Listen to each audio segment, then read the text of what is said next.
I'm all packed away, all cleared up. My God, what another night. I don't know how people have entire channels dedicated to wild camping. I don't know what they get out of it.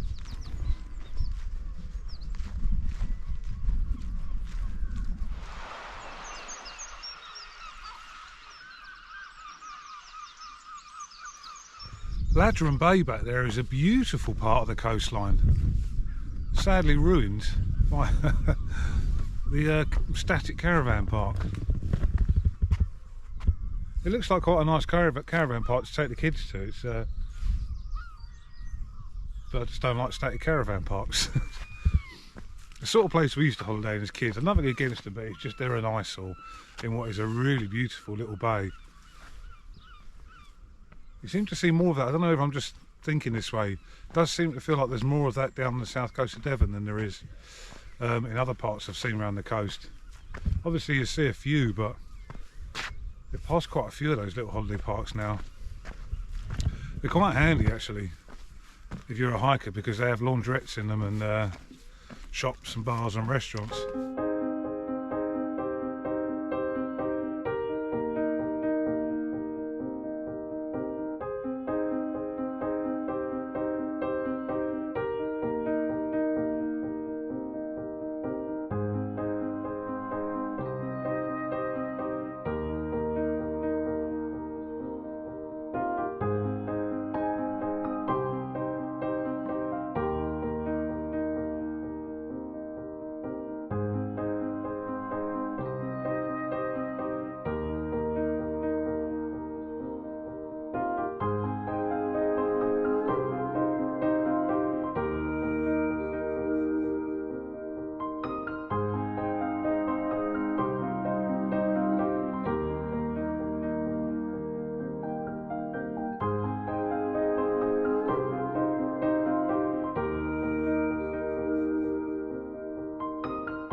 I'm just leaving Sidmouth behind now.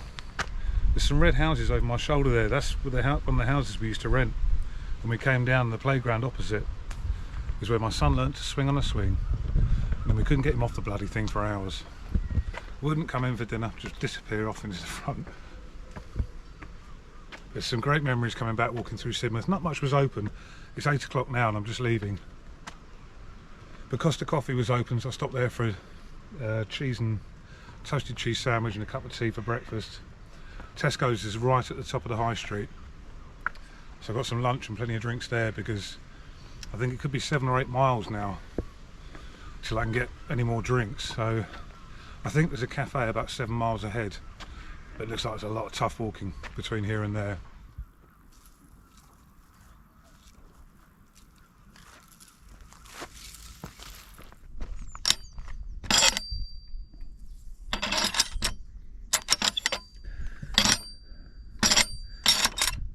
I've not seen one like that before. It's a good one, that.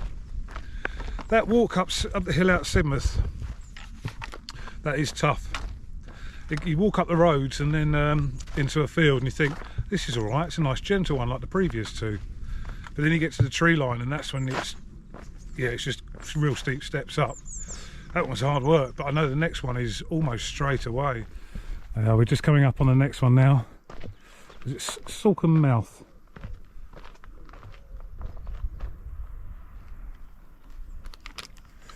It looks like we've got a little bit of recovery time at the bottom there. It looks nice and flat down there and then wanders up. I don't mind these bits, these aren't so bad. It's when it gets, so I can see some little switchbacks up the top there. Maybe that one looks worse than it is. You'll see me at the top panting away, but sometimes they're the easier ones. If it's just a straight bash up the middle, that's when it's tough. Just looking back as to where I've come from, this is obviously the hill I've just walked down. Just see Sidmouth in the background, and the two big hills that weren't actually that bad to walk. But then you've got this lovely flat section from Ladram Bay, goes all the way back to Budleigh, Salterton. I'm even looking further back. I think the headland I can see right off in the distance there is Brixham, is my best guess, which is where I was 2 days ago. The one thing about the coast path is you get a real sense of achievement because you can look back so far and see where you've gone, whereas you can't do that on an inland walk. The downside is you can also look ahead and see how far you've got to go. But long flat bits like this is the difference between South Devon and the rest of the coast path so far, which you haven't really had. Just coming into the last of the big combes for a while. I think that shows, there we go, that's better. So there's three on the trot. There's a big hill out of Sidmouth, and then there's three combes on the trot. The middle one just not so much, you kind of walk around it and then up a little bit. But there's these two big ones. This comb's actually looking worse than I thought. I've just come around here and we're going all the way down to the beach and then up. But just down there, there's a guy with a tent. I don't know if he's a coast path walker, he's just down there for the day or what. But that's a great little pitch. We've got a long way down to go. I can just see the sign down by the two sheds down there to direct us back up. This one is going to be a tough one.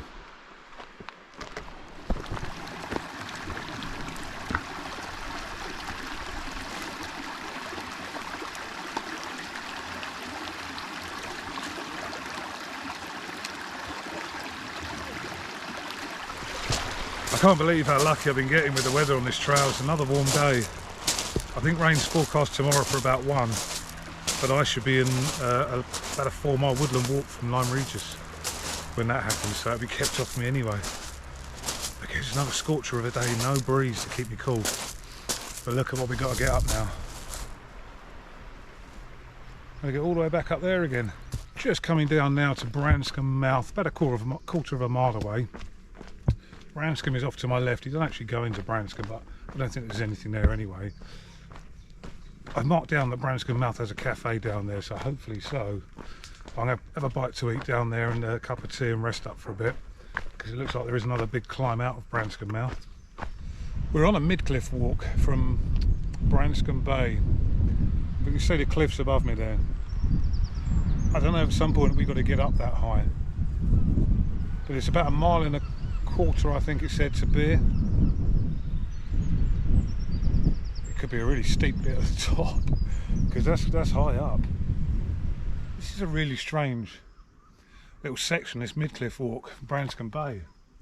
I had to see to my right the cliffs to my left, and now I've got the cliffs to my left and now more cliffs to my right. It's like we've come into some big fissure, some big crack between the cliffs.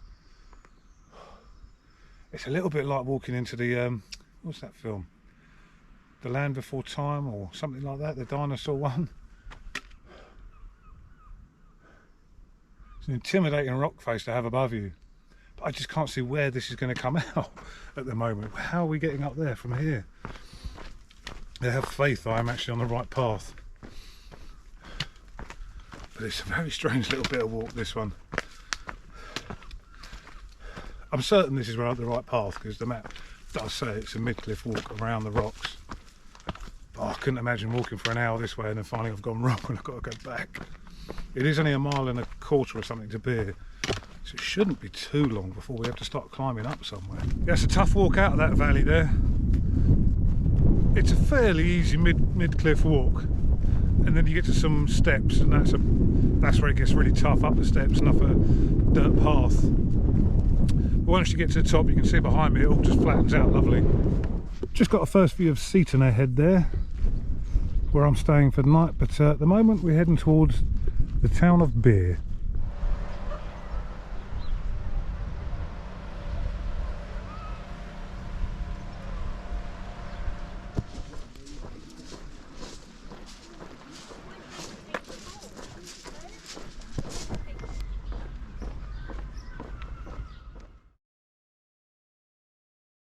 Good morning. Last day of this trip, last day of South Devon, and if like me you're using the A to Z maps, it's the last day of map book 4, which gives us 1 map book left to do. Now today's only 7.5 miles, but about 4 miles of it are a wooded mid-cliff walk, which combines a pet peeve and a pet love of me for hiking. I do like a woodland walk, but since doing a coast path and coming around Cornwall, I've realised I'm just not a fan of mid-cliff walking. It's very snake-like paths, very uneven, often very rocky. You don't get much of a rhythm going with your walking. And they've already passed a sign back there that says it's a 3 to 4 hour walk to Lyme Regis. It's very arduous and strenuous, please be aware. So I've just got to the sign now. I'm just at the start of this long wooded mid-cliff section, and it just says be prepared for a long strenuous walk to Lyme Regis. The path runs over 5 miles, takes people at least 3.5 hours. It can get very muddy, slippery and uneven. It should be dry for me today, but that's the second sign that tells you to be careful.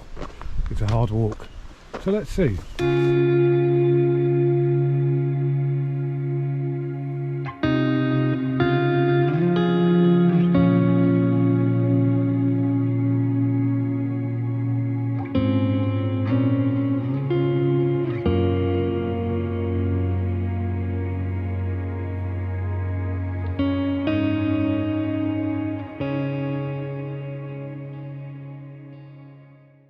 I'm about an hour into this woodland walk into Lyme Regis now, but I think about 2/3 of the way through it, according to the the sign back there.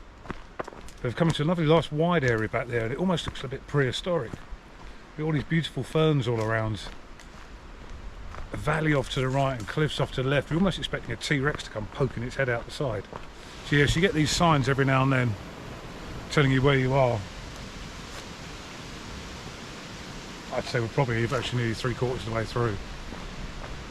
But it hasn't been that bad at all. It'll show the path now. I can see it starts to open up a bit. It has been quite narrow in places, but I haven't found it that hilly at all. There's a few steps to go up and down. I think at the moment it seems worse if you're going the other way. I've just come out of the woodland Start that again, shall we? I've just come out of the mid-cliff walk through the woods there into Lyme Regis. It suggests 3.5 hours. I did it in 1 hour and 45, but I'm very aware I had good conditions. It's almost entirely a mud track, so if it's wet and muddy, I could imagine it would take nearer 3 hours.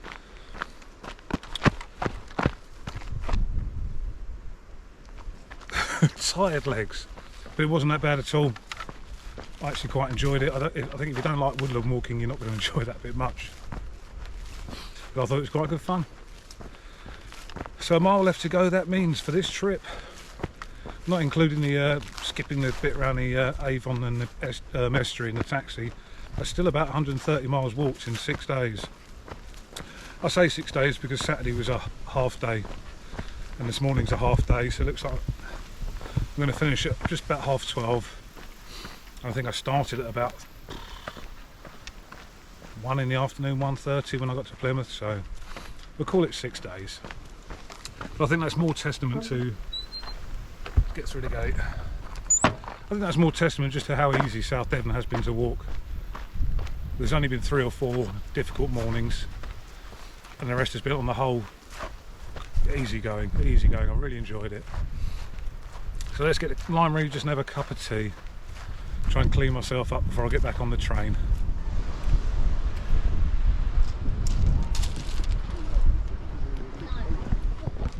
This is it, Lyme Regis. Hope you enjoyed these videos and hope you join me for the next ones. Thanks for watching.